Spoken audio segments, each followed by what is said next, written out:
Ассаламу алейкум, подписчики, всем привет. В школе наша староста девочка, она это была, она это, у нее характер такой был, что она все девчонки собирала, все девчонки, и против одной девочки, как и с одной девочки, это как в ссоре, как они это, поссорились, и в ссоре они как находились. Недели, 2 недели, неважно. Потом, когда пришла моя очередь, что со мной поссорили, девчонки, они сказали: "Не можем с ней поссориться, не можем с ней находиться в ссоре". Потом староста говорит: "Почему?" Староста говорит: "Почему, эта в ссоре не может ходить?" Они говорят: "Ну, это она помогает нам, это по предметах", говорит. "Мы не можем с ней быть в ссоре". Они никогда со мной не могли быть в ссоре находиться. Это одно они сказали. Во-вторых, они сказали: "Она никогда с нами не скандалит, она это не обижает. Зачем это нам это быть с ней в ссоре?" Вот такая была это, как сказать, привычка, такой характер у этого наша староста, наша одноклассница, что вот так. А я потом знала, когда это пришла моя очередь, что они в ссоре, хотя потом девочка мне рассказала, что наша одноклассница, что вот так они, как они в школе, как они это была у них жизнь. В ссоре. Это что такое в ссоре это быть? Я не представляю, как может человек быть в ссоре. В нашей семье это я никогда не видела, что кто-то был в ссоре. Папа с мамой или братья между ними или сестры. Для меня не было знакомо ссор, скандал, домашнее насилие. И потом, как выросла, потом я читала в книге, как это увидела, как рассказывали, вот в фильмах смотрела. Вот сейчас в "Ютубе" вижу, что домашнее насилие. Потом познакомилась с миром, наш другой мир, кроме моего мира, правильно. Потом я стала знать, что есть домашнее насилие, есть, которые они ссорятся, есть, которые они не понимают друг друга, есть которые они как это скандалят, есть которые они как это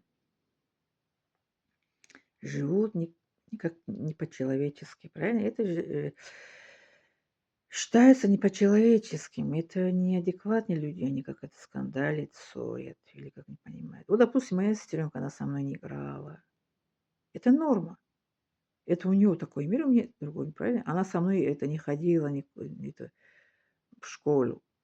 Мне было наоборот пойти в школу. А мой брат пару раз говорит: "Давай-ка я с тобой хожу в школу". Я говорю: "Нет, не ходи, я сама это пойду в школу". "Тебе не страшно?" Я говорю: "Нет". Наоборот, мне это приятно. Пойду в школу, одна такая. Я смелая, никого не боюсь, сама пойду в школу, сама приду из школы. Мои одноклассники, которые это пару раз, как это, просили, наша это заместитель, это, как это, староста и это мой одноклассник, порой раз они попросили: "Давай пойдем вместе домой". Ну, как это ради того, что они как они было им приятно, мои одноклассники. Порой раз я с ними как это обратно домой пошла. А так что прямо, что я одна не могла в школу ходить, мне наоборот было приятно. Мне было как это удобно ходить одна в школу, одна прийти домой. Да, мне было приятно. Да, я никогда, я еще говорю вам, что никогда я папу, маму не жаловалась, что это почему со мной никто в школу не ходит, почему это меня со школы не забираете. Даже я помню, первый класс это брат, по-моему, меня отвез в школу. Даже я никогда не жаловалась, не расстроилась на папу, мам, почему вы в школу меня не отвезете, не забираете. Да, я необычный ребенок, это был вообще-то в детстве. Вот бывает, что ребенок хочет, что папа или мама отвез в школу, а я нет. А я с первого класса это сама хотела одна пойти в школу.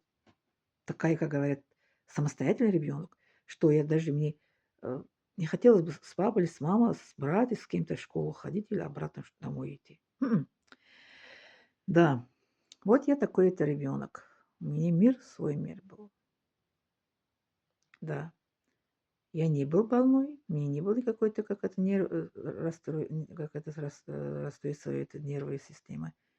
Просто необычные, как говорят, уникальная. Я девочка необычная. Да.